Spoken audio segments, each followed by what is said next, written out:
ये उत्तर प्रदेश में हो रहा है, ये देश में हो रहा है, जहां भारतीय जनता पार्टी की सरकार है वहां चुन चुन करके एससी एसटी ओबीसी के आरक्षण खुलेआम लूटे जा रहे हैं।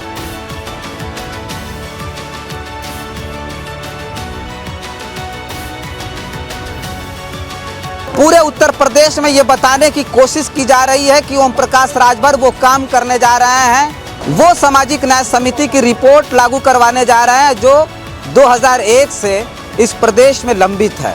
ओम प्रकाश राजभर उत्तर प्रदेश में पंचायत राज मंत्री जरूर हैं, लेकिन केवल वो उन्हीं मुद्दों पर बोल पाते हैं जिस मुद्दों पर रिमोट कंट्रोल द्वारा उन्हें चलाया जाता है।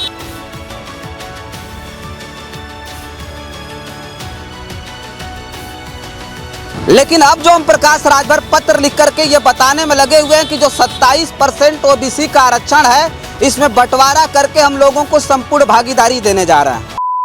साथियों नमस्कार, मैं हूं रजनीश और आप जन आदर्श भारत देख रहे हैं। आज हम जिस खबर पर चर्चा करने जा रहे हैं वो केवल उत्तर प्रदेश में नहीं बल्कि पूरे देश के राजनीतिक गलियारों में उसे लेकर के भूचाल मचा हुआ है। उत्तर प्रदेश में कैबिनेट मंत्री ओम प्रकाश राजभर ने एक पत्र लिखा है और वो पत्र किसी सरकार को नहीं लिखा है, केंद्र सरकार और प्रदेश सरकार को नहीं लिखा, बल्कि तमाम उन राजनीतिक पार्टियों के राष्ट्रीय अध्यक्षों को उन्होंने पत्र लिखा है। सामाजिक न्याय समिति की जो रिपोर्ट है उसे लागू कराने का वक्त आ गया है, ये कहना ओम प्रकाश राजभर और उनके बेटे अरुण राजभर का है।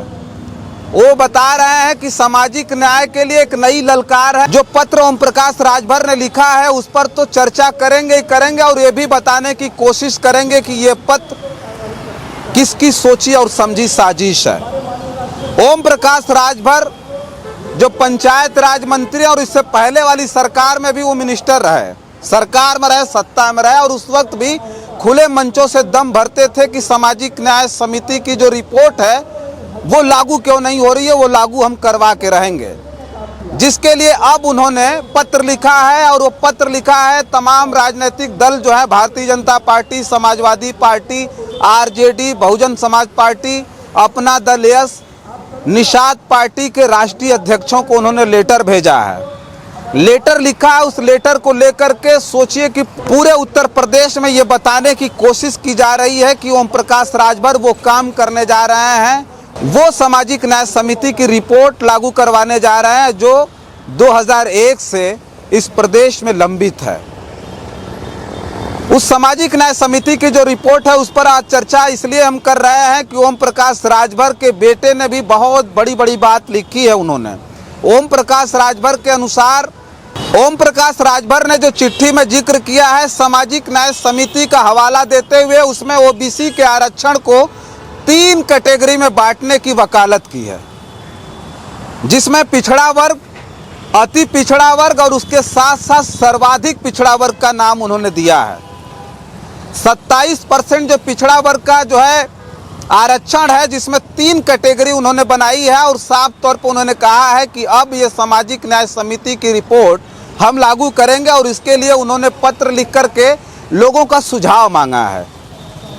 ये बात रही। और दूसरी तरफ हम आते हैं तो ओम प्रकाश राजभर के ये चिट्ठी जारी, ये पत्र भेजने के पीछे क्या क्या कारण है उस पर भी चर्चा करेंगे। उससे पहले एक बात बताएं कि ओबीसी के आरक्षण को लेकर के जो लड़ाई है वो बहुत तगड़ी है, बहुत बड़ी लड़ाई है। जो लगातार ओबीसी के आरक्षण को लेकर के समय समय पर बड़े बड़े नेताओं ने सामाजिक न्याय का हवाला देते हुए वो लड़ाइयाँ लड़ी। 27% जो ओबीसी को आरक्षण मिला है उसको लेकर के ओम प्रकाश राजभर ने पत्र तो लिखा, लेकिन ओम प्रकाश राजभर के इस पत्र लिखने के पीछे वजह क्या है, आखिर कौन उनके पीछे है जो ये सारी चीजें करने के लिए कह रहा है, वो भी जानना बहुत जरूरी है। क्योंकि आने वाले वक्त में बिहार का विधानसभा चुनाव है, फिर उत्तर प्रदेश में विधानसभा का चुनाव होगा। लोग कहते थे इससे पहले कि आरएसएस और भारतीय जनता पार्टी जब तक हिंदू मुस्लिम को लड़ा रहे हैं तब तक लड़ा रहे हैं, फिर ये जातियों में लोगों को लड़ाना शुरू करेंगे। उसकी पहली बुनियाद ओम प्रकाश राजभर ने एक पत्र लिख करके रख दी है। सोचिए कि लगातार इस देश में जो विपक्षी पार्टियां हैं वो जाति जनगणना की बात कहती रही, बहुजन समाज पार्टी के संस्थापक मानवर कांशीराम ने एक नारा दिया था कि जिसकी जितनी संख्या भारी उसकी उतनी हिस्सेदारी। 1585 का नारा मानवर कांशीराम ने दिया था। ठीक उनसे पहले 80 और 90 के दशक के बीच की बात करें तो जगदेव बाबू ने एक नारा दिया था और उसमें साफ तौर पे कहा था कि 100 में 90 शोषित हैं, उन शोषितों ने ललकारा है, धन धरती और राजपाट में 90 भाग हमारा है। एक तरह से उन्होंने भी हिस्सेदारी की बात की थी और उसकी वकालत बड़ी बढ़ चढ़ के उन्होंने की थी। लेकिन अब जो ओम प्रकाश राजभर पत्र लिख करके ये बताने में लगे हुए हैं कि जो 27% ओबीसी का आरक्षण है, इसमें बंटवारा करके हम लोगों को संपूर्ण भागीदारी देने जा रहे हैं। सोचिए, इस देश में जाति जनगणना को लेकर के जो विपक्ष लगातार आवाज उठाता रहा, उसमें भी वही बातें थी कि हम जनसंख्या के हिसाब से लोगों को हिस्सेदारी और भागीदारी देने जा रहे हैं। लेकिन जब 90 की बात हुई थी, जब 85 की बात हुई थी, तो अगर उससे हम आकलन करते हैं तो सोचिए कि पिछड़ा वर्ग के लोगों को आरक्षण के रूप में किस तरह से अभी तक गुमराह करके रखा गया, जिस पर ओम प्रकाश राजभर की जुबान नहीं खुलती है। ओम प्रकाश राजभर उत्तर प्रदेश में पंचायत राज मंत्री जरूर हैं, लेकिन केवल वो उन्हीं मुद्दों पर बोल पाते हैं जिस मुद्दों पर रिमोट कंट्रोल द्वारा उन्हें चलाया जाता है। अगर हम साफ तौर पर कहें तो भारतीय जनता पार्टी की सरकार में वो मिनिस्टर हैं, लेकिन अपने मिनिस्ट्री का प्रयोग वो बिना रिमोट कंट्रोल के नहीं कर पाते हैं। ये जो 27% आरक्षण में जो वर्गीकरण करने की बात उन्होंने कही है, वो सोचिए कितना बड़ा हमला है।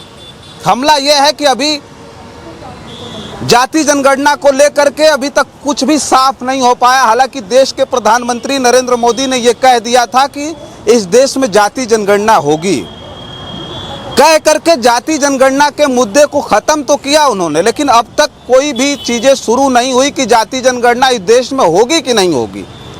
जब तक जाति जनगणना नहीं होगी, राहुल गांधी ने साफ तौर पर एक बात कहा था कि जाति जनगणना इस देश का एक्सरे है, जिसे करने के बाद समझ में आएगा कि बीमारियां कहां कहां हैं, कहां कहां लोगों को ज़रूरत है और ज़रूरत के हिसाब से लोगों को वो सारी सुविधाएं देने की आवश्यकता है, जिससे देश आगे बढ़ सके। सोचिए, हमने जो कहा 27% आरक्षण के वर्गीकरण में साफ तौर पर हम बताएं तो ओबीसी की इस देश में सबसे ज़्यादा संख्या है। जो सबसे ज़्यादा संख्या है वो पिछड़ों की है, और पिछड़ों की संख्या अगर इस तरह से, अगर उस आधार पर जिस आधार से हमेशा बताया गया है अनुमानित तौर पे, तो पिछड़े इस देश में कितने % होंगे आप सोच सकते हैं। इस देश में 54% पिछड़े रहते हैं। 85% की बात अगर मानवर कांशीराम ने 90 के बाद किया था, तो 85% में सोचिए 85% लोगों को कितना % आरक्षण मिला है, और 15% लोगों को इसी देश में भारतीय जनता पार्टी की सरकार 10% आरक्षण दे देती है। आरक्षण का मामला केवल यही नहीं है, 15% लोगों को जब 10% आरक्षण मिल जाता है, तो ओबीसी जब 54% है, 55% हो, तो उसको आरक्षण क्यों नहीं मिल रहा है। 85% लोगों को 85% आरक्षण मिलना चाहिए कि नहीं मिलना चाहिए। अब आप कहेंगे कि ये बहुत पहले से चलता हुआ आ रहा है, ये जो आरक्षण की लड़ाई है वो बहुत लंबी है, लेकिन ओम प्रकाश राजभर ने ये क्यों नहीं कहा कि 27% जो आरक्षण ओबीसी के लिए मिला है, सबसे पहले उस 27% आरक्षण को बढ़ाना चाहिए, उसकी जनसंख्या के हिसाब से इसका दायरा बढ़ा करके 27 से ज़्यादा करना चाहिए, उसके बाद वर्गीकरण कर लेते। या फिर 27% से अलग जाकर के जब आपको सर्वाधिक अति पिछड़ा सर्वाधिक पिछड़ा के लिए एक अलग कटाव बनाने की आवश्यकता क्या है, जनसंख्या के हिसाब से आपको आरक्षण मिलना चाहिए मंत्री जी कि नहीं मिलना चाहिए। राजभर जी को यह समझ में आना चाहिए कि ये जो पिछड़ा वर्ग है इसको पूरी तरह से आरक्षण मिल पाया है, उसकी जनसंख्या के हिसाब से उसको आरक्षण मिला है, नहीं मिला। लेकिन फिर भी ओम प्रकाश राजभर ने उस 27% आरक्षण में इसलिए वो लिखा कि आने वाले समय में भारतीय जनता पार्टी उसका हवाला देते हुए उत्तर प्रदेश और बिहार जैसे जगहों पे ये प्रचार कर सके और बता सके कि वो यादव हैं, तो यादव के लिए, वो पिछड़ों के लिए तो चाहते हैं कि आरक्षण रहे, लेकिन वो अति पिछड़ों का भला नहीं चाहते, वो और सर्वाधिक पिछड़ा का भला नहीं चाहते। और ये कितना पिछड़ों का भला चाहते हैं उसको भी उदाहरण के तौर पे हम बताएंगे। सोचिए, भारतीय जनता पार्टी की सरकार में अभी उत्तर प्रदेश लोक सेवा आयोग के तरफ से एक वैकेंसी आई थी, एई की, असिस्टेंट इंजीनियर की भर्ती आई थी, और उस भर्ती में मेंस की परीक्षा होनी थी, कट ऑफ जारी होती है। सोचिए, उस कट ऑफ जारी जब होती है तो उसमें यह पता चलता है कि उसमें साफ तौर पर यह था कि ओबीसी वर्ग के जो अभ्यर्थी हैं वो ओवरलैपिंग नहीं कर सकते हैं, जो एससी एसटी वर्ग के जो अभ्यर्थी हैं वो ओवरलैपिंग नहीं कर सकते हैं। मतलब जो कट ऑफ जारी हुआ, अगर वो हाई रैंक लाते हैं तब भी वो अनारक्षित कोटे में नहीं जा सकते। अनारक्षित कोई कोटा नहीं होता है, अनारक्षित शुरू से ही उसमें वो सुविधा थी कि जो भी ओबीसी एससी एसटी का अभ्यर्थी ज़्यादा रैंक लाएगा तो वो सीधे अनारक्षित में चला जाएगा, मतलब उसको वहाँ स्थान मिल जाएगा। और ओबीसी एससी एसटी की जो क्राइटेरिया है, जो कैटेगरी है, जो कट ऑफ जारी हुआ है, उसमें केवल वही जो है ओबीसी एससी एसटी के अभ्यर्थी शामिल होंगे जिनकी कट ऑफ में जितना उनका कट ऑफ बनाया गया है उतना ही केवल होंगे। लेकिन सोचिए, ओवरलैपिंग में ज़्यादा अंक पाने के बाद भी एससी एसटी ओबीसी के अभ्यर्थी अनारक्षित में नहीं जाएंगे। ये बांड कौन लगाया था? ये भारतीय जनता पार्टी की सरकार। वो तो भला हो इलाहाबाद हाई कोर्ट का, लंबी लड़ाई के बाद अभ्यर्थियों ने इसके खिलाफ हाई कोर्ट में जाने का इरादा किया और लंबी लड़ाई लड़ी। लड़ाई लड़ने के बाद इलाहाबाद हाई कोर्ट ने साफ तौर पे फटकार लगाते हुए ये कहा कि अनारक्षित कोई कोटा नहीं होता है।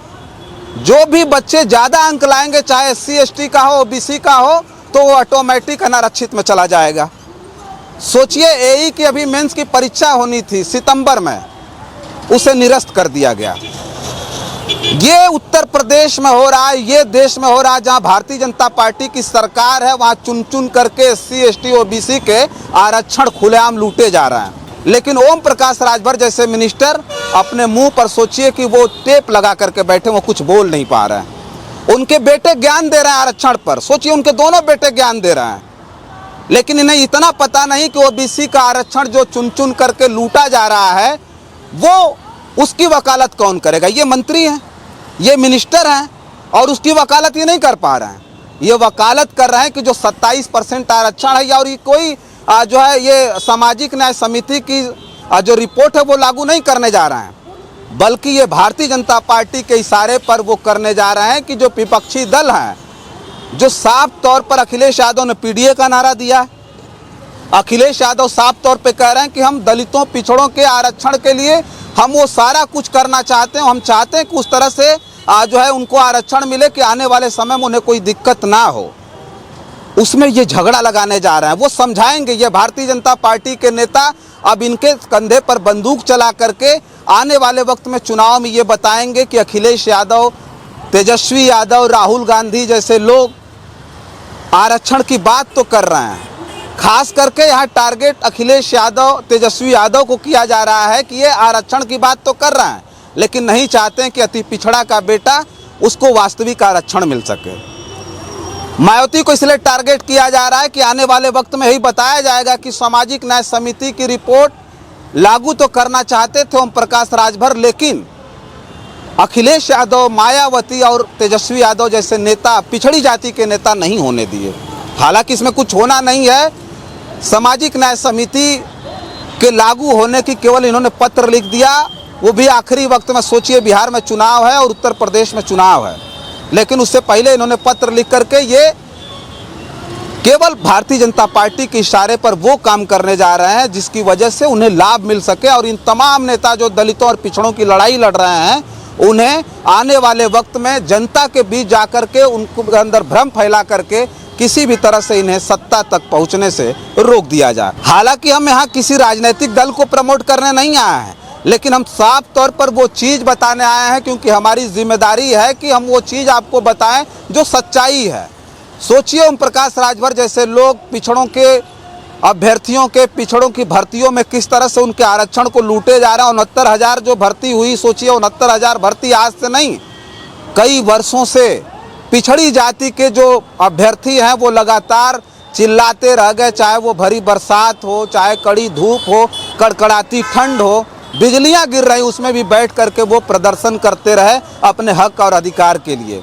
ओम प्रकाश राजभर ने एक बार उनका सामना भी किया तो साफ तौर पे जानते हैं उन्होंने क्या कहा। ये समाजवादी पार्टी के लोग हैं, ये लाल टोपी लगाने वाले लोग हैं।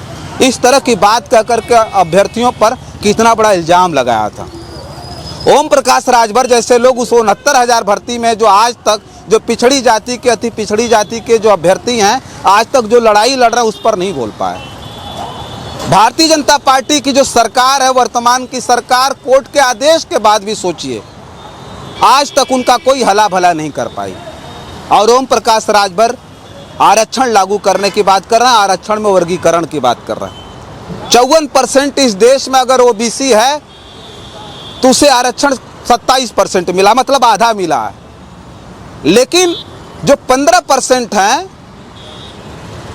जो 15% है उनको 10% मिल गया, ईडब्ल्यूएस मिल गया। इस देश में हो क्या रहा है सबसे पहले इस देश के लोगों को जानने की आवश्यकता है। हालांकि ये जो सारी चीज़ें हैं ओम प्रकाश राजभर किसके कहने पर ये सारी चीज़ें कर रहे हैं। ओम प्रकाश राजभर एससी एसटी और ओबीसी का भला चाहते हैं कि नहीं चाहते हैं, और भला चाहते हैं ये देख करके उन्होंने ये पत्र जारी किया है। इस पर प्रतिक्रिया हम आपकी जानेंगे। बहुत सारी खबरों के लिए आप जन आदर्श भारत पे बने रहें। बहुत बहुत धन्यवाद।